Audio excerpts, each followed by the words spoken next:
Hello everybody, my name is Today Reed. Being needled.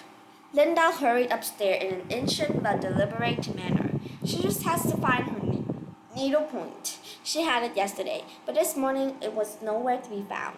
The ladies from the society would be over soon.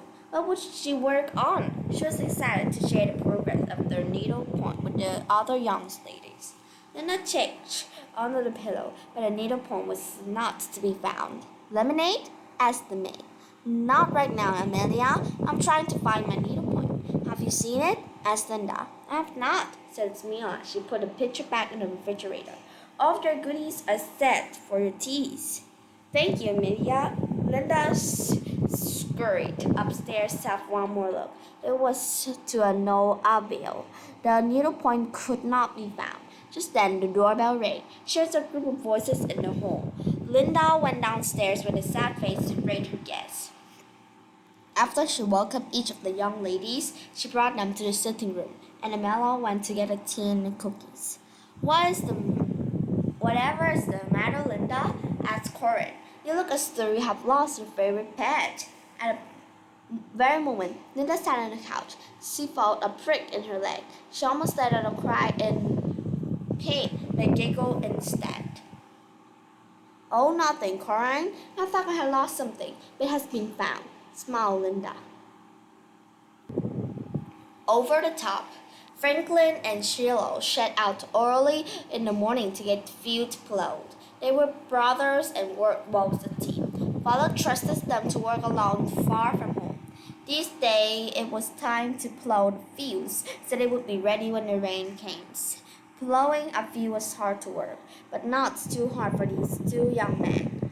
Old Bessie, the mole, has been steamed and ready. She does not seem happy about the plans for the day. Franklin hit her gently on the back, and she began walking. Halfway through the fields, the boys heard a snap and realized the plow has broken loose from the harness. The loud snap scared Betsy, and she started to run. Shiloh ran after Betsy, and Franklin went to survey the damage on the plow. It was at least 30 minutes before Shiloh came back with Betsy and towel.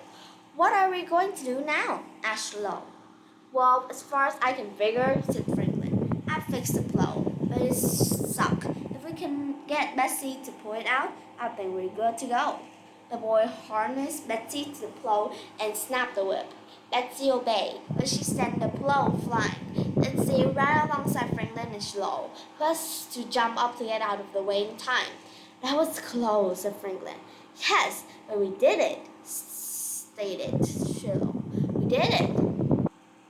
Sacrifice brings blessing. Jerome came in from school, feeling hot and tired. He sure could go for some butter cookies. It has been a long time since he has eaten butter. Just the sound of the word made his mouth water. Jerome's father was away at war in Europe. He was a military doctor working to help the wooden soldiers in the war. Jerome's family has classified ratings, just like many others in the country, to help the men fighting the war. Jerome looked out the window and saw his mother in the Victoria garden. She worked daily in the garden. It seems to keep her mind off things. They hadn't received a letter from his dad for almost a month. The officer Jerome's mother spoke with assured that it was uncommon to go through a dry spell without letters or correspondence. That's because he didn't know Jerome's dad. Jerome's dad faithfully wrote a letter each week. Jerome's went out to pull weeds with his mom. Hi, Jerome. I hope it was a good day, said his mom. Good as ever, replied Jerome. Just then the mailman came whispering. I've a deal for you. Mom, said Jerome as he tried to cheer his mom up. What's that? Asked Mom. If a letter comes in the mail from Dad, I'll do the dishes for a week. Offered Jerome. It's a deal, said Mom. Jerome groaned as he saw the huge smile on the postman's face. He had spoken too soon. Sick of it. Laura's baby brother was gravely ill. The doctor has been sent for. It would make at least 2 days for him to arrive. Laura's family didn't know if her brother would make it that long. Laura had dreamed for many years of having a little sibling. It just didn't seem right to have him taken away so quickly. Little Owen had pneumonia. The disease has stricken many people in town, but it was especially hard on the young and old ones. Owen's cough made the windows raffle. Laura was scared. Laura was a dutiful sister and sat right by his side morning and night. She kept a water bowl clean and filled. As she slept by his side at night, she would sing lullabies to keep him asleep. Where would the doctor come? Thought Lara. Early in the morning, Laura was awakened to hear footsteps outside the door. It was the doctor. Laura rose from her chair in the bedroom and hurried to the door. The doctor rushed in with his bag. He quickly unloaded his torn checks Owen's chest. Owen let out a little cough and smiled at Laura. What do you think? Laura's mother anxiously asked the daughter. I think he's gonna make it, said the doctor with a twinkle in his eye. I think he has had the perfect care. I can tell he's got a mother that knows what to do and the devotion of a sister that carried him through. The doctor left medicines with Laura's mother, and Laura sat down to breathe a huge sigh out of the dust. Hannah let another tear drop on her pillow that night. She knew she had better stop or else she would have mud over herself. That wasn't a joke. She was serious. Hannah and her family were living in Oklahoma during the time of the Dust Bowl. Hannah's father has been a farmer, but now he was just like the others trying to scrape money together to feed his money. Hannah missed her old life. She missed her life before the dust. The next morning breakfast, she shared her feelings. I'm sick of it, she demanded. I'm so tired of whipping dust off everything. We're doing the best as we can, encouraged Hannah's mother.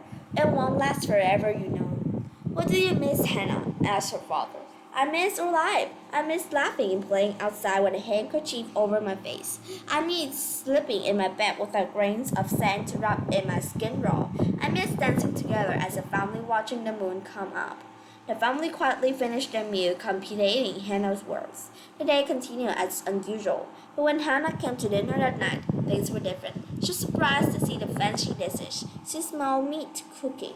They hadn't had meat for months. Hannah put her hand over the mouth to see the dandelions in the bowl of the table. Just then, someone tapped her shoulder. Would you like to dance? Asked her father. Hannah smiled and said, Love to.